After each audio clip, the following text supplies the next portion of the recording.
Okay guys, we're back out here. Before I show you what we've done so far, I just want to say that the steering arms, I know it was hard to understand.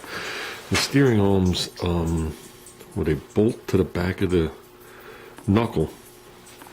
Okay, if this is the knuckle coming down, and here's your spindle, the steering arm bows out, and then bolts again, and then comes forward.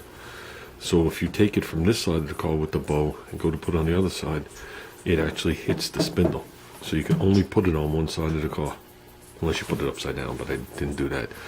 And the reason I hesitated so long was I took one section apart at work, cleaned all the pieces and put it back together loosely, and laid it there, and then did the other one.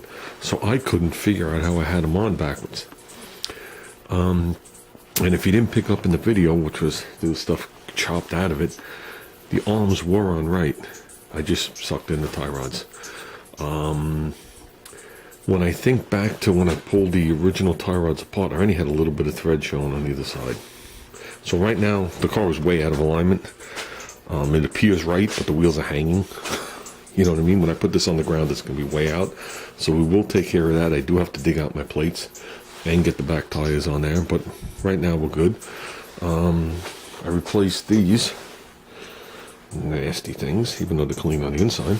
I picked up a set of these today. No, they're not chrome. They're just whatever they are before they rust. The thing that pisses me off is they say China in the middle, but it's the only set I could find. We putting center caps on the front of this? I'm not sure. I have the center caps. The center caps for these wheels are very hard to find, dent-free, and stupid expensive. They're made of like tin foil. They're not like the chrome version that are made of steel, and they're thick. The racing wheels, they're literally an ounce or two, if that. So you got to remember, these are Gregors. These aren't center lines. I actually like that, but we'll see what happens when we go around. I have four things. Back's definitely getting them. Usually the back people leave off so they can inspect the axles, I guess, at the track. But I actually like them on there.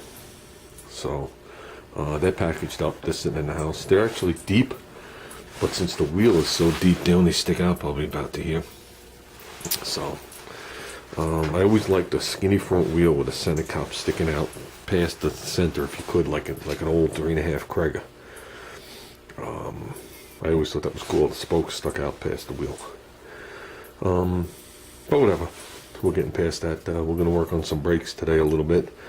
Get some calipers mounted. I'd like to replace these calipers, but I just haven't gotten to that point yet. So I'm going to put the calipers I have. I painted them. I'm going to put them on here with the new lines and the clip, and then I can continue on from there. And then later on, if I want to swap out the calipers, I can, because the brackets are separate from the calipers. We did these just a flat black. Okay, and the calipers we did red. So let's get one of these wheels off and see what we got. There's the front caliper. The only thing we want to swap out is the bleeder screw when we do it. Oh boy. With the hose. And yes, the brake pads were already red.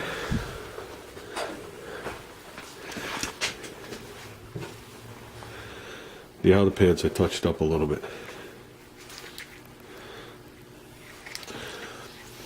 I know you're going to say, why are you using used brake pads on these rotors? Brake pads were on there, I don't even know how long. Somewhere around 500 miles or so, if that. Okay? And basically what I did was I got a nice flat surface, and I just honed them, if you want to word it, across a piece of 80 grit. Which didn't take much till they all had, till they had that dullness straight across, which was only like 2 or 3 passes. So they're flat. And the reason I'm reusing them, it might sound cheap. I really don't want to reuse the calipers. I'm going to hunt down calipers, but this is what we're using for now. I don't mind swapping calipers out. And the calipers were good. When I did the brake pads, I did one of the calipers. One caliber's a Bendix, one's an imitation. I'd like to find 2 Bendix calipers, and I'll swap them out. Pistons go right in. There was no drag, no nothing. But the reason I'm using the brake pads is these were original brake pads. I forgot what brand they were, OEM. I don't remember what it was. And I had them in a box underneath the seat of the car for many, many, many years. And then I put them in right at the end because one of the calipers locked up. And they were the best stopping brake pads of the, I got this car 12 years, of the 10 years we drove it. That's why I put them back in. They have 99% of the life still on them. So why wouldn't I put them back in? So okay. I mean, the wheel's going to fit. We're going to put the wheel on because I want to get this thing down on the wheels. So let's get this wheel on. I'm not sure if we have to take the wheels off to do the brakes. Whoops, they're in the blurry spot. Feel like right there. No, actually you do. That's good. Done. The line's on. A little bit of tape over the opening. So, yeah, this is what we pulled off. See the cracks in it? Oh yeah. These are originals, I think. No, you know what? They might not be. Could be, might not be. I'm not sure the answer to that. Let me see if the other one looks like that. Not sure. They're ribbed like originals. But I could have sworn when I bought this car, the guy gave me a receipt for rear brakes, front calipers. Well, let's put it to you this way. To show you can't buy a car like this today,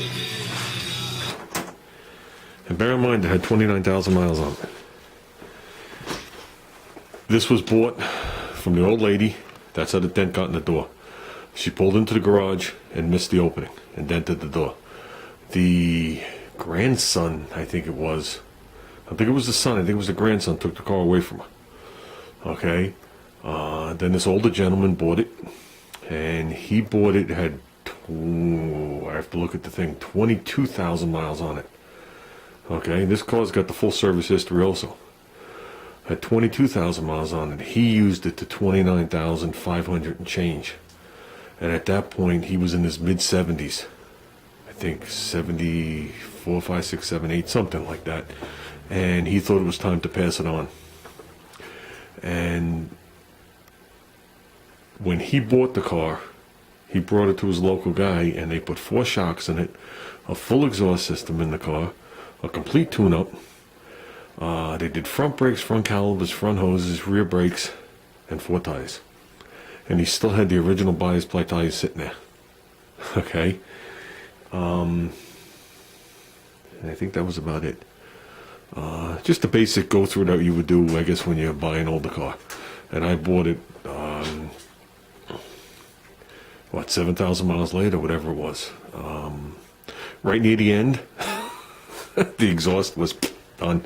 The tailpipe had come off, and that was it. The rest of the exhaust was kind of thin. The shocks had blown out on me early on. I replaced them, as you guys know.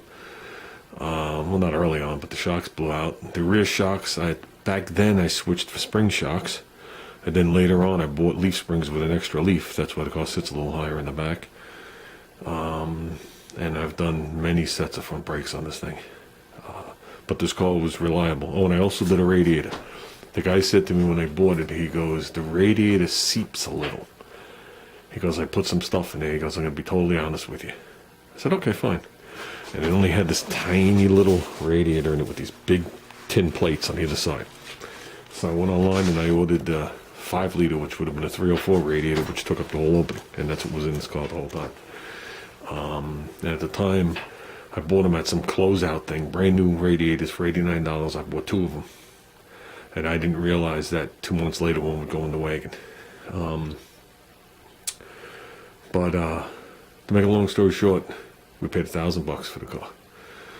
It now sits here with 70 some odd thousand. I'd have to look at it. 73, I think, thousand on it. So we did good with the car. Like I said, we more than made our money's worth out of this car going to the swap meets. I calculated over $7,000 worth of swap meet sales came out of this car. Towing a little trailer and doing everything. So we're long past any this car owing us anything. With all that said, I don't think those are the original lines. Somewhere I got all the paperwork to this car from this guy. So, and I've only seen the guy twice after I bought the car. Unfortunately, I haven't seen him in the last, probably going on 4 years. So he might have passed away. He used to come to all the car shows. You'd see him walking down the aisles. And when I started bringing this one to that particular one show, which I wasn't really doing, it wasn't in my circuit, as you want to word it like that, that's when he walked up with this big smile on his face, and we had the mags on it and all the stuff. And he was just happy to see that the car was still up going and someone was enjoying it.